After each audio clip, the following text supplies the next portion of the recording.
If elected, what would you do to help continue to promote job growth and grow Florida's economy?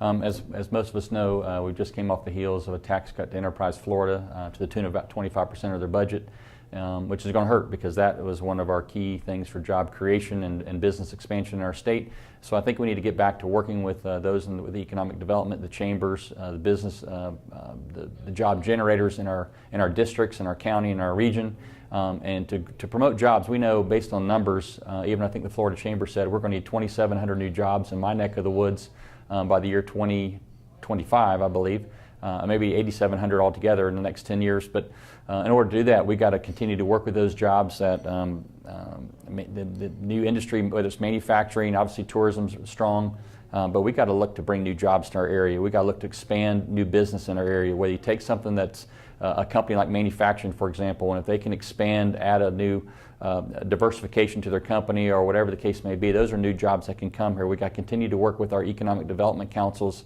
and chambers in order to focus on business and industry that will meet come into our area. We don't want something to come into our area that be countercultural and maybe not have success, but find those things that complement our area, our region, and grow.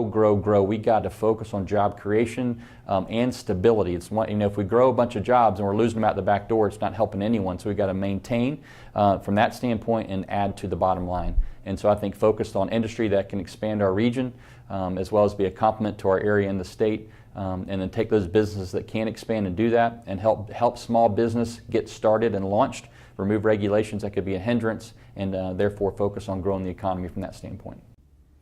How would you improve Florida's healthcare situation?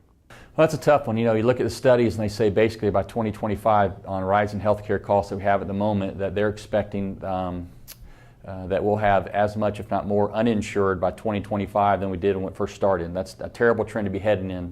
But based on what we have right now, we've got to continue to keep costs down. That they're just, continuing to rise. Healthcare costs, health plans are continuing to rise.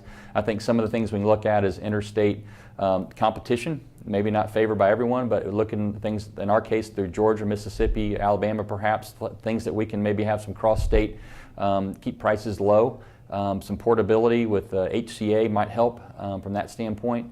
Curbing Medicare, that's something that continues to grow. Focus on things I believe too for those that are uninsured. Things like in our area we have a place called Hope Medical Clinic. It's for people that have jobs but can't afford medical insurance. Focus on community outlets like that bring a volunteer system of doctors to the table. That can maybe help for those people that aren't able to afford it. But it's something that we got to get our hands around now, otherwise the costs will continue to go higher. What challenges do you see in Florida's K-12 education system? And if elected, what would you do to address those challenges? Some of the things that they're facing, I believe funding is going to be is one thing, but I believe also preparing our children for the workforce, whether it's collegiate, on to college, or even for the workforce right out of college. And I think thankfully have things like STEM, which help tremendously, but I also think we focus on what the kids are good at, whether it's through disc profiling or strength finders or whatever.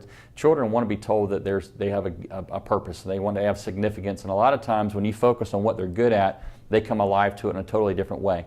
So when you focus on them at sometimes even the middle school level and start channeling them, whether it's a trade, whether it's a purpose, whether it's something they're passionate about, so that whether they go to college or not, they can become a significant player in the workforce on day one, as opposed to going out and finding something that just to make ends meet.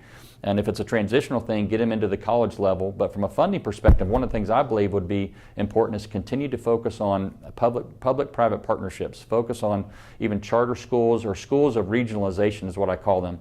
So that you would have, like in our area, you may have tourism is one big one, is maybe work with our local college, which I know is not K through 12, but or you can even bring it down to the high school level, but focus on that, bring some of the people within that industry to be teachers. That would save on costs for teachers' salaries and expenses, and there's no cost to that. You bring in CEOs, leaders in the tourism industry, have them be guest lecturers, things that would keep costs down that you can partner with them. Also get them to pay for some of the funding.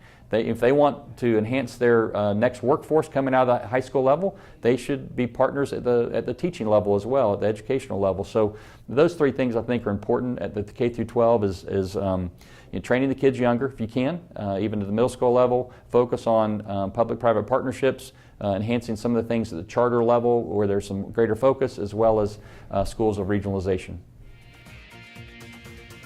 My name is Mel Ponder. I have the honor of running for the Florida House District 4, which is in Okaloosa County, Northwest Florida. To learn more about me, you can go to my website, which is melforhouse.com. Again, melforhouse.com.